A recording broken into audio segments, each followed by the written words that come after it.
नमस्कार, आप देख रहे हैं फेस टू फेस। मैं हूं हमवीर सिंह। हमारे साथ हैं ठाकुर युवराज सिंह आलोक, जो कि किसानों के नेता हैं। अभी रिसेंटली वो कुछ दिन पहले विदेश यात्रा पर गए थे।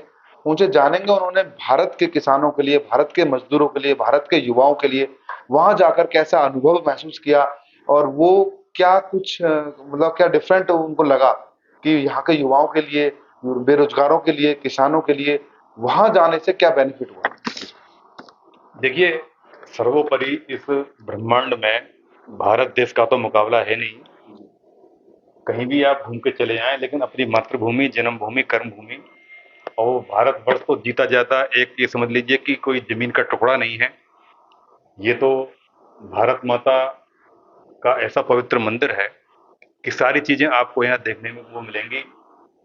और हमारे पिता उस समय कहा करते थे कि अगर वैसे बोलें तो कह सकते हैं कि लिविंग स्टैंडर्ड अमेरिका का अच्छा है। भोजन उबला हुआ खाते हैं, चाइनीज लोग अच्छे हैं, चाइनीज भोजन अच्छा है। लेकिन जहाँ तक मातृ शक्ति, नारी शक्ति की बात करनी हो, जहाँ 18 दिन नवरात्र मनाए जाते हों साल में 2 बार, ग्रीष्मकालीन, शरदकालीन, तो मातृ शक्ति, नारी शक्ति, सेवा भाव हिंदुस्तान का मुकाबला पूरे दुनिया में नहीं है। वो एक अलग चीज है कि लोग पाश्चात्य संस्कृति की तरफ जा रहे हैं, अंग्रेजी कल्चर की तरफ जा रहे हैं। 1947 में आपको आजादी मिल गई, भौगोलिक आधी अधूरी, जिसका कोई लाभ भी नहीं दिखता।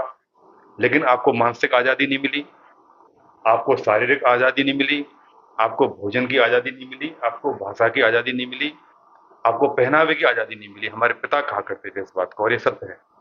जहां तक सिंगापुर, मलेशिया, कुआलालंपुर की बात है, एनसीआर के जो लोग हैं, इसमें अधिकांश उत्तर प्रदेश के हैं, पंजाब के हैं, हरियाणा के हैं। हम सब उसमें शामिल हैं, कोई अदरवाइज अन्यथा मेरी बातों को ना ले। लेकिन ऐसे नटवर लाल बहरूपीय हैं, सतरंगी हैं करेक्टर, कि एक चेहरे के अंदर 10 चेहरे छिपे हुए हैं। काफी लोगों हैं, सबके मैं नहीं कहता। बहुत अच्छे लोग भी हैं, बहुत भले लोग भी हैं, बहुत ईमानदार लोग भी हैं। वहां जो हमारा अनुभव रहा 14 दिन का, वो ऐसा नहीं रहा। वहां के लोगों में एक तरीके की इंसानियत दिखी, सेवा भाव दिखा, कानून को समझने वाले, बारीकियों को समझने वाले, कानून का संविधान के अंतर्गत पालन करने वाले। जैसे आप रोड की बात अगर लेते हैं, यहाँ पर जो जेब्रा क्रॉसिंग होती है, जेब्रा क्रॉसिंग के ऊपर आगे तक गाड़ी चढ़ा देते हैं लोग, पैदल यात्री को पार नहीं करने देते, हॉर्न बजाते हैं, बदतमीजी करते हैं, हूटर बजाते हैं। वहां जेब्रा क्रॉसिंग से 1-2 मीटर पहले ही बड़े सम्मान के साथ, वहां भी लोग जॉब करते हैं, ड्यूटी करते हैं, जल्दी भी होती है, रेड लाइट पर पूरा सम्मान करते हुए रोड गाड़ी को अपनी को रोक देंगे। कोई हॉर्न नहीं। पैदल यात्री सर्वोपरि हैं। पैदल जो यात्री हैं उनकी पहले बहुत बड़ा सम्मान करते हुए वो गाड़ी रोकते हैं, उनको क्रॉस करने देते हैं। अगर बीच में भी कोई पैदल यात्री क्रॉस कर रहा है, वो देख लें, तो दूर से ही देख के पहले गाड़ी को रोक देते हैं। कोई पॉल्यूशन नहीं, कोई ट्रैफिक नहीं, बड़ी शांति, कोई चीची पोंपो नहीं, कोई हॉर्न की आवाज नहीं। मतलब नियम कानून के हिसाब से देखा जाए तो वहाँ के लोग फॉलो करते हैं, इंडिया के लोग नहीं करते। नहीं करते। उसमें हम सब शामिल हैं। असल में उसकी वजह क्या है कि भारत जनसंख्या के बोझ के तले दबा हुआ है। जो हमारा क्षेत्रफल है उस हिसाब से हमारी जनसंख्या बहुत कम होनी चाहिए थी। हम 150 करोड़ के आसपास आ गए हैं। और मुझे मुझे ये कहते हुए बड़ा दुख होता है, केजरीवाल जी ने इस चीज को बढ़ाया, प्रधानमंत्री नरेंद्र मोदी हैं, उनसे निवेदन है, हालांकि गृह मंत्री जी इस चीज पे लगे हुए हैं, ये रोहिल्ला और बांग्लादेशी काफी हैं। हमारी 150 करोड़ की जनसंख्या है। मुझे ऐसा अनुमान है कि 20-25 करोड़ तो इसमें बांग्लादेशी, रोहिल्ला ही होंगे हिंदुस्तान की जनसंख्या में। अगर इनकी घर वापसी कर दी जाए पूरी तरीके से कानून सम्मत, तो हम 115-120 करोड़ रह जाएंगे, जिससे जो दबी हुई चीजें हैं वो काफी उभर कर आएंगी और हम आगे की ओर बढ़ने लगेंगे। सिंगापुर जैसे देश ने कितनी जल्दी तरक्की की, कितनी जल्दी डेवलप हुआ, कितनी जल्दी उसने विकसित राष्ट्र बन गया, उसका एक मेन वजह यह है कि उसकी जनसंख्या 70-80 लाख के करीब है, दिल्ली से भी कम है, क्षेत्रफल बहुत बड़ा है। तो वो चीज मायने रखती है। आप ये समझ लीजिए कि एजुकेशन भी वहां पर अच्छी है। यहाँ का जो, मैं तो सबका सम्मान कर रहा हूँ, सब हमारे भाई हैं, हम जैसे ही हैं। लेकिन यहाँ के ओला उबर के ड्राइवर को देख लीजिए और वहाँ की टैक्सी के ड्राइवर को देख लीजिए। यहाँ का ऑटो रिक्शा वाला, ओला उबर वाले, सभी नहीं, लेकिन अधिकांशों को तमीज नहीं है, अधिकांशों को सेंस नहीं है। उनका छोड़िए, हम जैसे जो पढ़े लिखे सब लोग हम अपने को समझते हैं, उन लोगों को तमीज नहीं, सेंस नहीं। वहां को आपको टैक्सी ड्राइवर भी बहुत सम्मान के साथ आपको बिठाएगा, बहुत सम्मान के साथ गाड़ी चलाएगा। कोई गाड़ी को ऐसा नहीं है कि एक साथ एक्सीलेटर, एक साथ ब्रेक, जैसे माल को ढोता है आदमी, वो सेंस यहाँ के ड्राइवरों को, अधिकांश को नहीं है। मैं अपने अभी तक के जीवन में हम्म, बहुत ड्राइवरों को देखा, मैं अगर व्यक्तिगत बताऊं, लेकिन गिनती के 2-3 ड्राइवरों को मैं मेरे नज़रों में खरे उतरे। इसलिए मैं खुद ड्राइविंग करता हूँ, मुझे किसी की ड्राइविंग पसंद ही नहीं आती, क्योंकि वो बैठे हुए यात्री को माल समझ लेते हैं। जी, एक साथ एक्सीलेटर, एक साथ ब्रेक, जिससे आदमी थकता है, मशीनरी भी खराब होती है। वहाँ वो चीज़ नहीं है। वहाँ वो ड्राइवरों को पूरा सेंस है, किस तरीके से आपकी गाड़ी कब रुक जाती है रेड लाइट पे, आपको पता ही नहीं पड़ता, और कब स्टार्ट हो जाती है ट्रेन की तरह, आपको अंदाजा नहीं लगता। वो सारी बारीकी चीज़ें हैं, जिसका प्रभाव हमारे मन पर पड़ा। और बिज़नेस भी वहाँ इतना अच्छा है, हम तो यहाँ के जो प्रतिनिधि हैं, सांसद हैं या विधायक हैं, उनको ये सारे जो अनुभव हैं, उनको शेयर किए हैं और करेंगे भी, कि वहाँ का जो वहाँ लोग नौकरी पेशा हैं, बिज़नेस अपना बढ़ा रहे हैं। चाइना से उनका, अब चाइनीज़ चीज़ मार्केट का अगर देखेंगे, हालाँकि हमारे रुपए के हिसाब से हमारा रुपया और वहाँ का 67-68 बड़ा फ़र्क आ जाता है। मलेशिया का तो 23-24 रुपये है, लेकिन सिंगापुर बड़ा महँगा है। सिंगापुर खाने-पीने के लिए ख़ास तौर से वेजिटेरियन को बहुत महँगा है, और वहाँ की जो ट्रैफ़िक है, टैक्सी वग़ैरह, वो बड़ा कॉस्टली है।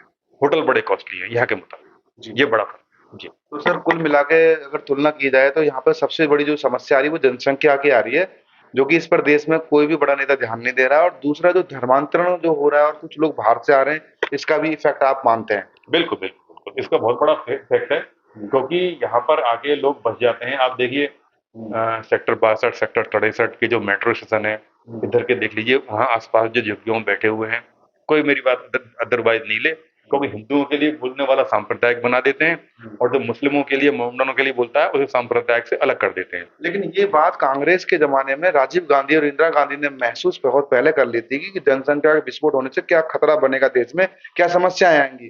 क्योंकि इंदिरा गांधी के जमाने में उन्होंने नशबंदी की योजना चलाई थी, जैसे भी उन्होंने कोई प्रोग्राम चलाए थे जिससे कि जनसंख्या विस्फोट ना हो। लेकिन भाजपा और वर्तमान में जो सरकार है, इन्होंने कोई ऐसा कोई ठोस कदम नहीं उठाया इस तरफ। देखिए, ऐसा है, कोई मैं बीजेपी का मेंबर नहीं हूँ, मैं राजा भैया के साथ जुड़ा हुआ हूँ, लेकिन यूनिवर्सल सत्य ये है, सार्वभौम सत्य है, जिसको झुठला नहीं सकते।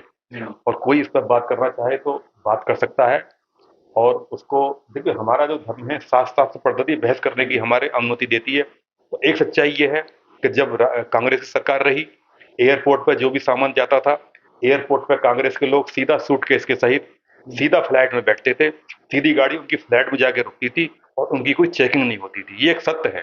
तो कितना सामान यहाँ से विदेश गया, कितना सामान वो यहाँ से ले गए, क्या क्या ले गए, आप सोच नहीं सकते। और जितने भी मंदिर थे, जितनी दान दक्षिणा आती थी, तिरुपति बालाजी हो गया, वैष्णो देवी हो गया, शिरडी के साईं बाबा हो गए, सारे मंदिरों में जो भी पैसा था, जो भी गोल्ड था, उस तथाकथित सरकार ने जो 70-75 साल रही, उसने पूरा गबन कर लिया।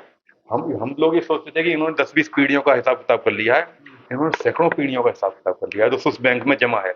हमारा दुर्भाग्य है कि हम प्रधानमंत्री मोदी जी के नेतृत्व में 2014 में आए, अभी भी नहीं आते तो बहुत बुरा हाल होता, क्योंकि इस देश को पहले तो गजनवियों ने, मुगलों ने, अंग्रेजों ने लूटा, फिर यहाँ जो सरकार बनी, एक परिवार ने उसको लूट लिया, खोखला कर दिया। आप ये समझ लीजिएगा, क्योंकि यहाँ त्रिकुट, मेरे पिताजी बताया करते थे कि अभी भी यहाँ पर त्रिकुट बना हुआ है, जो कांग्रेस के शासन में पोषित हुआ, फलित हुआ। 3% लोग हैं जो अधिकारी हैं, अफसर हैं, नेता हैं, बिजनेसमैन हैं। 3% लोग 97% लोगों का खून चूसते हैं। जितना पैसा 95-97% लोगों पे नहीं है, इन त्रिकुट पे है।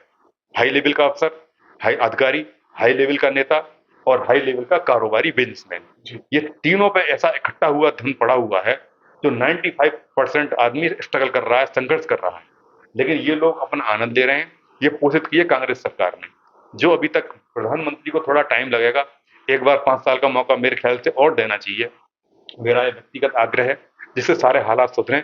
क्योंकि इस देश को मुगलों के, अंग्रेजों के अलावा कांग्रेस शासन ने भी बहुत बुरी तरीके से लूटा खसोटा है।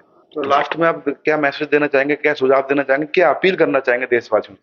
देखिए, मैं ये निवेदन करूंगा कि कानून का पालन करें, संविधान के अंतर्गत जो संविधान ने हमारे नियम चलाए हुए हैं, ट्रैफिक नियमों का पालन करें, पैदल यात्रियों का सम्मान करें, जो रास्ते में हमारे नियम होते हैं, जहाँ पे स्कूल हैं, कॉलेज हैं, हॉस्पिटल हैं, बेवजह हॉर्न, प्रेशर हॉर्न ना बजाएं, शांति से चलें। हॉर्न बजाया जाता है जहाँ कोई बहुत ज्यादा जरूर, हॉर्न वहां तो हॉर्न बेवजह बताओगे तो हॉर्न माने गाली, तो उस तरीके की बड़ा शांति रहती है। देखिए, वहां पे नो पॉल्यूशन, नो ट्रैफिक, और जो ये वातावरण आप यहाँ का देख रहे हैं, देखिए धुंध दिखाई दे रही है सामने, आप देखेंगे तो वहां पर आसमान पूरा साफ, जैसे यहाँ लॉकडाउन में दिखाई देता था मौसम, वैसा वहां पर उस समय दिखाई देता, आसमान में पूरी ग्रीनरी ग्रीनरी, रोड बिल्कुल चमचमाती हुई, गाड़ियां चमचमाती हुई, टायर गाड़ियों के बिल्कुल साफ, क्योंकि पॉल्यूशन उतना है ही नहीं, गंदगी धूल ही नहीं है वहां पर। कहीं कच्ची रोड, कहीं मिट्टी दिखाई नहीं दी, देहात के रोड पे भी जैसे चले गए। तो वो सारी चीजें उस वजह से हैं कि जनसंख्या तो कम है और लोग अपना तरक्की कर रहे हैं। यहाँ जनसंख्या के भार के तले भारत दब गया है, जिसमें 20-25 करोड़ तो ये बाहर के लोग मुझे लगते हैं।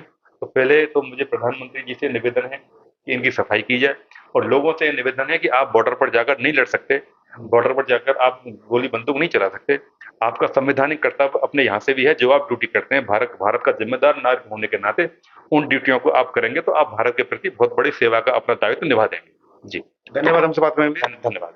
तो ये आज के हमारे खास मेहमान ठाकुर युवराज सिंह आलोक जी, उन्होंने साफ कहा है कि देश में जो अपने भारत में जो कमियां हैं और जो विदेशों में जो अच्छाइयां हैं, वो सिर्फ एक तो जनसंख्या का मुख्य मुद्दा है, जनसंख्या पे कोई ध्यान नहीं दे रहा है। और यहाँ के जो लोग हैं जो कानूनों का उल्लंघन करते हैं, ये बहुत बड़ा मतलब एक मुद्दा है। अगर यहाँ के लोग भी सुख शांति से सबका सम्मान करें, जो गरीब लोग हैं जो नौकरी पेशा करते हैं उनको प्राथमिकता दें रोडों पर, और थोड़ा शांति व्यवस्था बनाए रखें और साफ सफाई पर विशेष ध्यान दें, ये उन्होंने साफ अपील की जनता से। फिर हम किसी खास मुद्दे पर बात करने के लिए देखने फेस टू फेस।